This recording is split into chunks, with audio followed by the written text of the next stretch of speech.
Hello, and welcome to the December 27th online service for the Unitarian Universalist Fellowship of Hendersonville, North Carolina. The congregation, founded in 1981, is grounded in the liberal religious tradition, which calls us to spiritual growth, supportive community, and peace with justice. My name is Mary Bracey, and my husband, Don Rollins, currently serves as the congregation's interim minister. Today's service is unique, for as 2020 comes to a close, we're celebrating the life and the ministry of the congregation's beloved director of music, Katherine Price. I was the videographer for a conversation that Don and Katherine had earlier this week, and I think even those of you who've gotten to know Katherine over her 20 years of service will learn a little bit more about her journey. The second part of the service was lovingly produced by UUFH's Ron Parton and features photos of Katherine and some of the folks who know and love her. So, as we mark Katherine's retirement, we celebrate the life, the music, the ministry that she's shared across the years. And while she'll be leaving the staff, she'll continue as part of the UUFH community. This is a transition, not a goodbye. We begin with words that Don wrote for today's service. We can never fully walk the journey of the one who stands before us. The mountains and the valleys, the sharp bends, the blue vistas. All we know is something pure pulses through her veins. Call it by any of 1,000 names. It can be felt, but never tamed, experienced, but never defined. We gather today to salute the holy that dwells inside our fellow traveler and rejoice that her journey has crossed our own.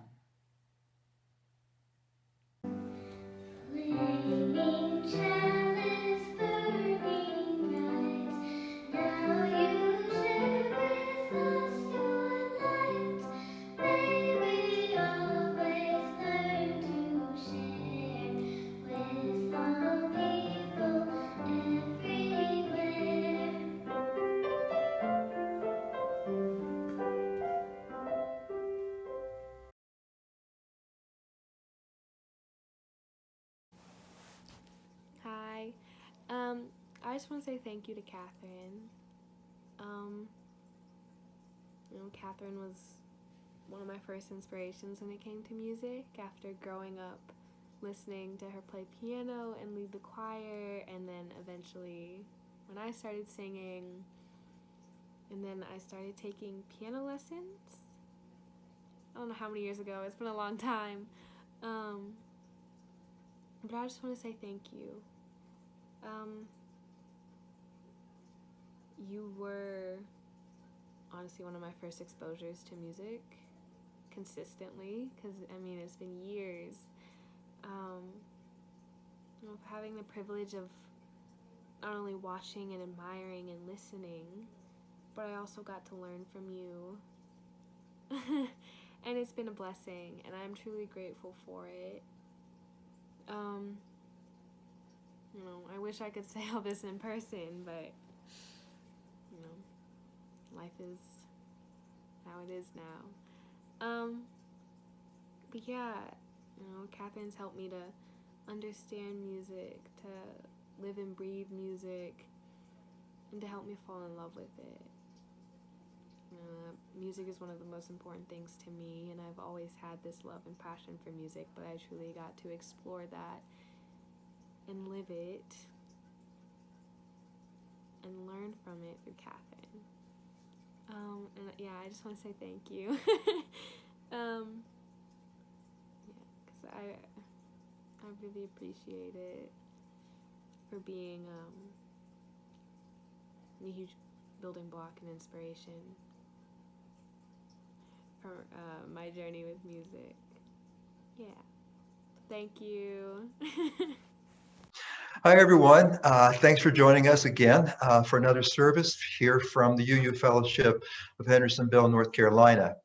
Today is a special service for all of us here who have been part of this congregation for any length of time, because today we get a chance just to sit down and talk with Katherine Price, music director for about 20 years now, right, Katherine? Getting there. Yeah, almost 20 years. And so Katherine will be retiring, and we did not want to let that happen just without just sitting down and talk with Katherine a little bit. She has kindly agreed, not quite kicking and screaming, but she has found time for us on an afternoon. And Katherine, we love you and appreciate that. So we just look forward, just a chance for you and me to talk. Yeah. So start with the basics, Katherine. Where were you born and grew up and all that kind of stuff? Well, I was at the end of World War II. Well, no, I wasn't the end of World War II. Where was I born? Now, that should be a simple question. I was born in Durham, North Carolina at Duke University Hospital. My family was living in Norfolk, Virginia, and my father worked as not an engineer, but something similar to that at the naval shipyard. And it would be great fun because we lived over in Newport News, Virginia. And if he would take me to work with him, we would come back on the ferry. And I was about 2 years old or so. And we would go downstairs to where the engine room was. And we would walk, my father and this 2-year-old girl, through the engine room, and hearing all the strange sounds was certainly something new to my ear. I don't know what it did to my musical ear later on, but we all survived, and it was great fun to have those memories. What an experience to be that young. It must have been very loud throughout the engine compartment, right? It was loud, but not a harsh loudness. Okay. It reminded me of being in a Eugene O'Neill play or something like that. The Iceman cometh, the engine player goeth. Yeah, great reference, great literary reference. Did you live there in Eastern Virginia, or at some point you're born in North Carolina and then lived in Virginia? Let's see. No, the family was living in Virginia. Okay. But my mom had gone to Duke Hospital she was an older woman having a child. I think she was 39 or 40 at that point. And not as much these days. She's not as old these days as she would have been considered back in those days. So mom and her babe to be left Virginia, living in the Norfolk area, and went down to Durham about 2.5 weeks before the birth date. And we stayed there until I was born and everything was checked out. And then my dad came down and got us and took us home. So we lived in Virginia until I was about 3.5, and then moved to Lenore, North Carolina, because my dad had family there, and my mom's family is in Wilkesboro, North Carolina. So that was our stomping grounds growing up. Got it now. And you have a sister, Maddie. I do. Yeah. And these days she lives in Winston-Salem.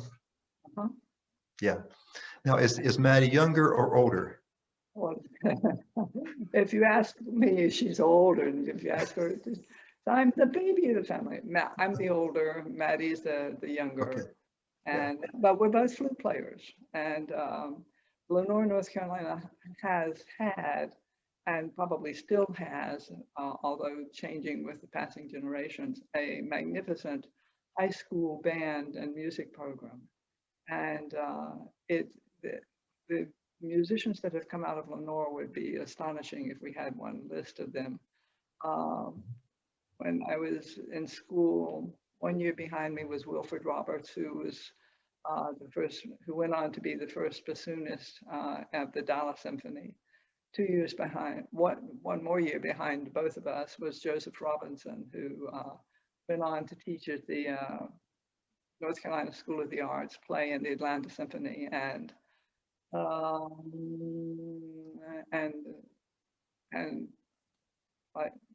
Well, after the Atlanta Symphony, he went north and he was chosen as first oboist of the New York Philharmonic, and was there for about 30 years. And that's just the tip of the iceberg. Mm-hmm. I can name up and down my fingers and arms with musicians who've come out of Lenore. Fertile ground for musicians. Yes, it very was. Yeah. It is. Yeah. Katherine, stuff growing up, because we know you as a friend and a musician and in my case, a colleague. Just memories about growing up. It happened in spite of me. My family, I grew up in a family restaurant. My dad became a manager of that restaurant and then went on to buy it, the Gateway Cafe in Lenore, North Carolina. And so when my sister and I, as children, once you got out of school, you go to the restaurant, the cafe, and you stayed there until somebody was there to take you home. And blank. Oh, okay. So I put on my first apron. Well, my dad was getting so annoyed with these kids who never sat still that he had to do something to figure out the situation. So he drew a chalk mark on the line of the counter going forward and back because it was a very long and narrow building, and said, okay, if you come across this building, you're putting on an apron. And so I put on my apron about 4th grade, thereabouts, and continued to work as one of the family waitresses throughout the years until leaving for college. So that went on. And what was your original starting point? What did I do during those years? Yeah. Oh, okay. The other thing that's important to say, because I was active in the First Baptist Church, and the director of music there was very influential to me, because I started out being her page turner and sitting on the organ bench beside her. And then about 8th grade, she started giving me organ lessons. And about 9th grade, I started to accompany the choir. And that just grew and continued to grow until I finally went away to college, but still kept in touch. Mm-hmm. Now, Katherine, did you start on organ? Because that would be, it's such a difficult instrument, at least pedals. Well, pedals, yeah. No, I didn't start on organ. I started on piano. When I was about 3 years old, I was ready to start piano lessons. And so I was nagging the family and the family budget to find some money for me to have piano lessons. So I started piano at 5. And then when I got to 5th grade, there was the opportunity to move up into junior high school if you played in the school band. And so I wanted to do that very much. And so the first flute became my direction. And so I started playing flute in the band. And so my loves were torn between piano and flute. And then the organ came in there, but piano and flute came in there ahead of it. But the organ was very handy to know how to get around on. And it's served me very well over my lifetime. Good. And I'm going to guess you were a pretty good student and well behaved. Oh, you think I've changed a lot, do you? Oh, I did okay. No. I wasn't a good student. I wasn't a good studied student because some things came easy to me and others didn't. And so if I was keeping on top of those that came easy to me, great. And if they didn't come so easy, I'll take them as far as they can go without breaking my back to do it. Life marched forward. And in high school came the band, the marching band, concert band. This concert band, we went to Raleigh to march in the governor's parade.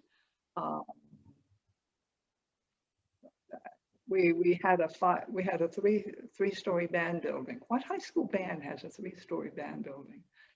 Really? And a set of concert uniforms, a set of marching uniforms, a set of marching overcoats. We wouldn't want to get our musicians cold when they're playing in the governor's inauguratory parade. and wonderful, wonderful opportunities. And that brings me closer to Brevard Music Center, which really was a major chapter in my life. Mm-hmm. Mm-hmm. Talk to us then. You have survived high school. You have become a budding and good musician. What comes next? Uh, uh, uh, Two things. One, Brevard Music Center, the summer that I graduated from high school. I had wanted to go the year before, but the family didn't have enough money to pay the tuition. So WBTV, the regional news channel, gave scholarships. The first year I tried out for one, didn't quite make it. Second year I tried out for one and got a full scholarship to Brevard Music Center. Good. And ended up as first flute in the top student band, top student orchestra there. And playing in orchestra just lit a fire that I love the orchestra and being a part of it, whether it's sitting and listening to it or coaching instruments in the orchestra or occasionally the rare chance to get to conduct. But I owe that all to Brevard Music Center's beginning there, plus other very wide ranging musical connections that have lasted over the years with people and with situations that have grown out of those budding years. What a rich time in terms of your development and friendships and all that. Then you asked me about college, Yes. because after graduating high school, I had gotten a scholarship to Stetson University in down in DeLand, Florida.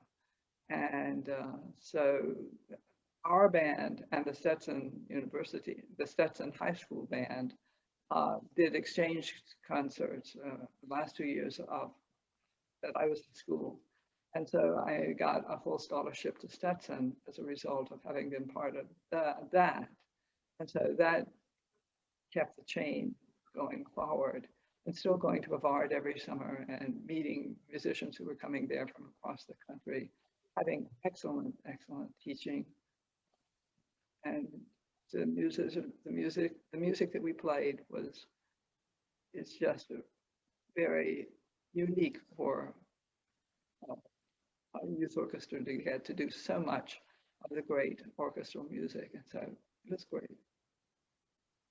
Again, what a heady period to have so much music and so many musicians in your life at the same time. Yeah. And it only grows from there. Well, yeah. And that's a great segue. Thank you, Katherine. So what comes next? Stetson, you made it through Stetson. You've been and I tutoring always wanted to go to New York, and my goal was to go to Juilliard. And so my mom and I argued all through my high school years because she was vowed and determined that I was going to go to Appalachian State Teachers College. And I was vowed and determined that I was not. I was going to the Juilliard School. And so as the Stetson years came to the end, the opportunity to audition for Juilliard came, and I auditioned and was accepted as a student at Juilliard. And I have to give credit to Dr. Vittorio Giannini for his hand in helping to give me some rudimentary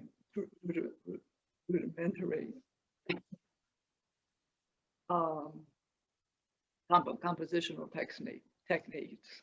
So I studied some summer composition with him, and then it turned out he was on my acceptance award to Juilliard, and so I finally made it to New York, and life went on from there. Talk about a heady time. Mm-hmm. Katherine, did you have a sense, and again, this is kind of the human part of it, but a sense of how far you had come to that point? You were not only in Juilliard, you were blossoming at Juilliard. Do you have some sense of, wow, I have been fortunate, or I worked hard, or anything like that? Occasionally it might cross my mind, but I was too busy working forward to be concerned and looking backward. Yeah. And so I saw both ends of the candle and loved the whole show. Yeah. Well, better yet, you were actually there. You were present. You were doing. Right. So talk to us then about your music career after that part of your education. What else did you do now? Well, let's see, where was I? Okay, so I made it to New York, but I was already working before I got to New York because the summer that I graduated uh, from what North Carolina school it was that I attended. Anyway, went on to New York and was working with a professional summer theater that uh, that was organized out of Durham, North Carolina. So, and it was the actors were professional from New York and part of the New York Union for Actors. And so they left New York, came down to Roanoke, Virginia, hopped over the mountain down to Durham, and then took the way back. And so they had summer schedules on both sides of the mountain. I didn't go to Roanoke, but I was the pianist in Durham. And then, so when I went to New York, I already had some New York connections. And I was very helpful to them because what does an aspiring actress need? They need somebody to play auditions for them if they're trying for a musical role. And so I spent a lot of my weekends doing that and traveling out with a weekend one or two night shows that would be going out from New York. And then so that was great to get that started. And the only thing that changed it, what changed it is that the time came when I need to make a decision about, well, am I going on to be in the theater, or am I going on to be as a musician in my training from Juilliard? And so my goals had been so curved toward Juilliard that it's like I needed to go that direction. I needed to stay in my practice room and practice and have the opportunities to get out and play as an orchestral musician and as a solo musician and as a chamber music position. All of those things that come the musician's way. And so that's what came in those years. And covering those genres, I mean, one has to be a good sight reader, adaptive. Yeah, that had to be difficult because I've known a few people who have been musicians, not quite in the same way, but they really had to be comfortable, if not knowing a genre, pretty much faking the genre. In other words, it may not have been their first choice, maybe not their first choice as far as style, but they were able to take it on and give it its due. Right, go with the curves in the road. Right. Yeah. That's a much better way to put that. So we're kind of do a kind of linear history thing, Katherine. So what comes next? You're at that point now where you've chosen that this really needs to be where you go, that it wasn't theater as much as music, and you were committed to that. So what did that look like next? Well, I need to back up. When I graduated from Stetson, I knew I was heading for New York, but I also, my college boyfriend and I had been very, very close all those years. And we decided that we were going to get married. And he was at UNC Chapel Hill. And where was I? I don't know. I was floating around somewhere there. But I was in Chapel Hill too, because I became a graduate assistant very quickly there and worked with the flute professor, taking his overflow load of students. And then I also accompanied the modern dance theater there. And it was one year plus a little that I was there because, interestingly enough, very few people enter the Juilliard School without having to take makeup courses. Well, I needed one course, but it wasn't a musical course. I needed an academic course. So the year I was in at Chapel Hill, I was able to fulfill my academic needs. I was able to fulfill my emotional and musical and wifely needs. And so my husband was headed to New York also. So after that year and a half in Chapel Hill, we headed on to New York, and he went for a second master's degree at City College. He's a poet and playwright, still is. Let's see, and so that kept us busy for a while. And sometimes if you get married too young, you decide that your youthful ambitions or take the more familiar ones at that point. And so that happened with us. And so a couple of years later, we separated and went our own ways. Let's see. So I can't remember this. What do you think I did next? You have to make it a multiple choice. I can't do fill in the blanks. Neither can I, obviously. Well, yeah, you're better than I, though. This is really interesting because, again, there are these periods in your life that just sound so rich. So many things are coming together, and you're trying so many things, and you're open to so many things. I want to lift that up as not being universal. I think there is a spirituality about that we don't always see, starting with me, by the way. So most impressive. Now, I'm going to ask you, talk to us now about what brought you here, because you and I have just touched on this, but I think it'd be interesting for folks to know that you are coming through this period where you're playing all this music, all these experiences, your personal life as well.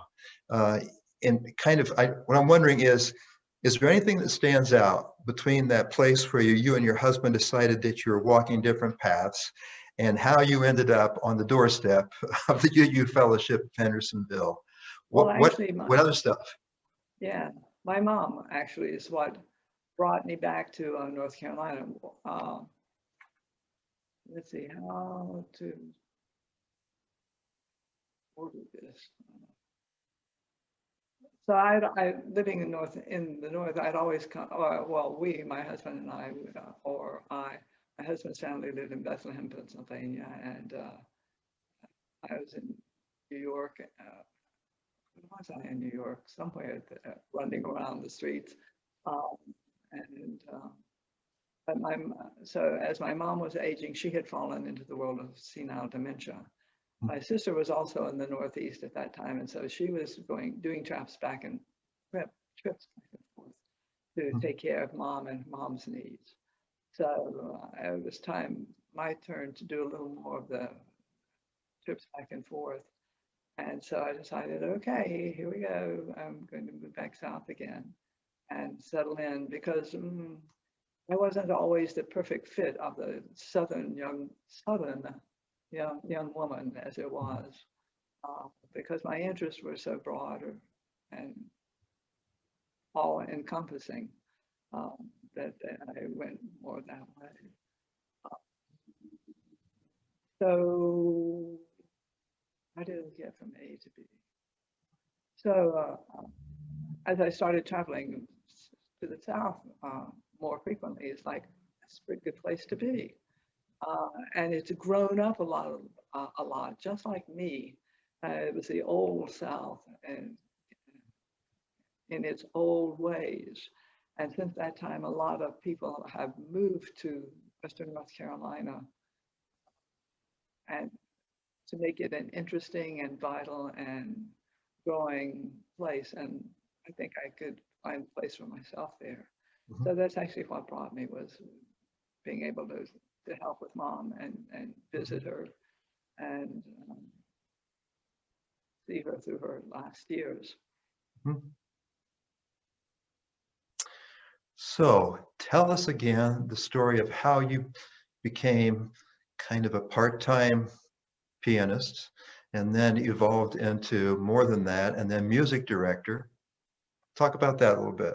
Well, once upon a time, there was this woman whose name, among others, there were a group of people who were in the UU church at that point, and most of them have Some of them are still here, and some of them have moved on in various ways.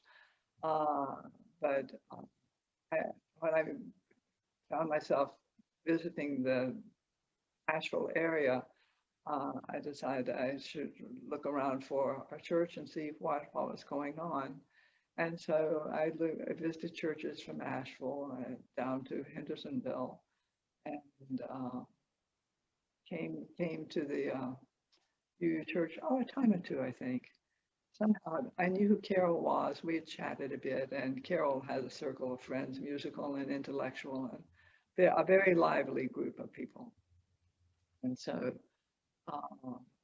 started to do just a little playing for the fellowship. And then Carol thought, I'm getting near retirement age, and look who's here.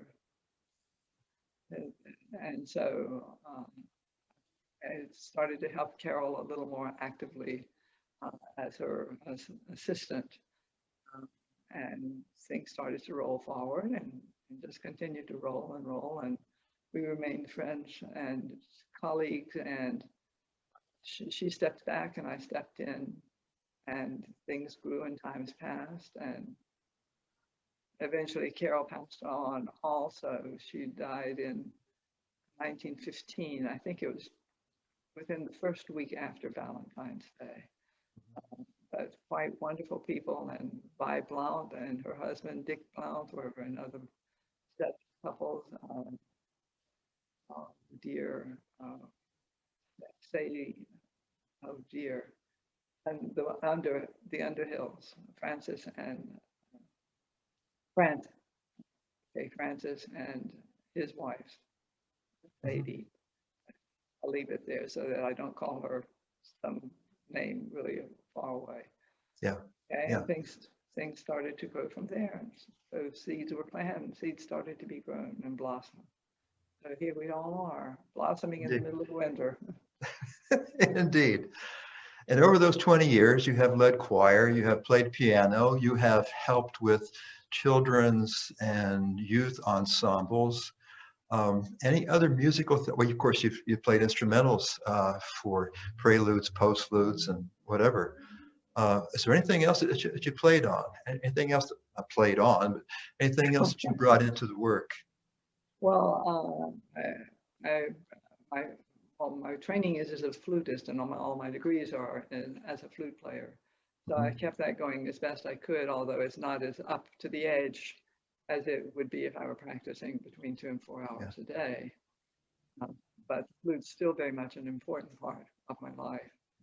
And you're going to be treated to it sooner rather than later. That was a shameless plug. I like it though. Well, Katherine, let me just say a couple things and then see if anything else you'd like to say. As I told you, I think day before yesterday, ministers come in many stripes. There are those that can give you about 6 months worth of sermons. And in that case, the director has this nice layout and can choose all the music, and the choir gets ready, and it's a really nice, coherent one piece of cloth. And then there's people like me. And you have been just amazing with 2 or 3 weeks notice of choosing things, as I told you, not always the right number of words to match a topic, but always, and sometimes you did that, but you were left to guess, and you always got the mood. And that's what I believe ministers want more than anything else, is to be able to bring us into a particular space, whether it's joy or goofiness, or to be somber or to be quiet. And you have been great at that. And you have gotten a lot out of you made a good choir better because you're able to bring that forth in people. So that the 2 things I think that bless a parish minister's life in terms of worship, I have had the opportunity to enjoy for a year and a half. And that is someone who understands the space, making room for a soul, the soul space, and someone who can challenge people and affirm people and say, you can do better, or that was amazing, you nailed it that time. You have those 2 gifts. So it has been a rich experience. to work with you. That, and you're a great staff member too. You have kept us laughing, and you have asked us some pointed questions along the way that we didn't particularly want to ask. So you have been a friend to that staff. I could go on and get teary-eyed, but let me not do that. And they put you on the do, I'll spot. really get teary-eyed, so that will not be good. Messy situation. Well, you know, this is a big deal. There are going to be opportunities to talk with you again. Now, more people will have a chance to interface with you and tell you how much they love you, how much they appreciate you. Are there things now, some of your friends and some of your singers over the years will be watching this? I'm just wondering, is there stuff you'd like to leave with them? That's an ever-ending question. Comment to make, I think. Working with the choir and conducting the choir and learning music together has been such a delightful time. We have such a good group of people to work with and such friendships that have developed over the years. And if you were lucky enough to be along North Main Street Thursday a week and a half ago, you would have seen the choir and gathered in their cars, tooting horns and lamps going up and down, and everybody turning their head to see what in the world is going on.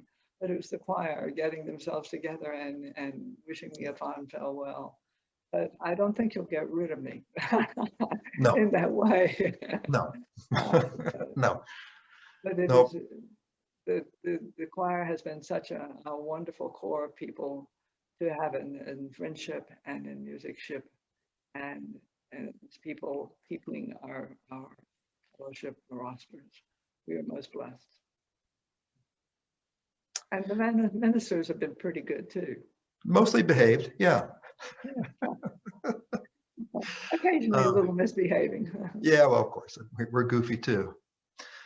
Well, Catherine, I just want to close off by saying what you just said, and that is, this is a transition for you. You're not going away. This is a transition from a staff member to being a community member, because even though you have been that over the years, there's always this healthy boundary that we have as ministers. And I certainly consider you a minister. But this is that time where now you transition back to the full embrace of the congregation and your full personhood. And I'm so glad to have been here when this transition takes place. So note to everybody, we followed all the right protocols here, Catherine, because I don't want to get phone calls saying, you know, did we make sure everybody's safe? We did.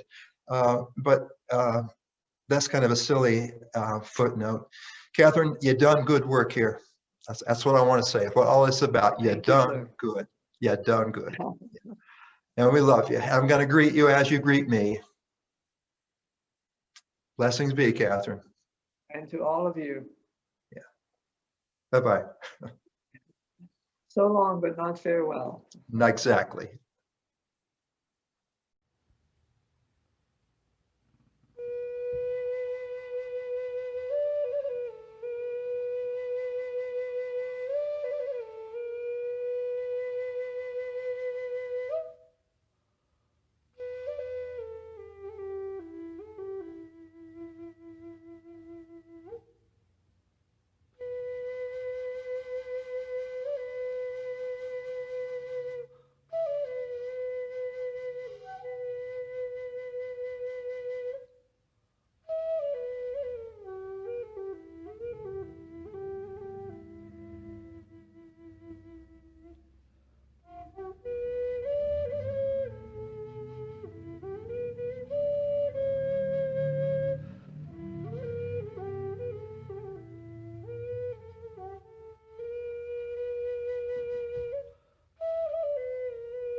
again.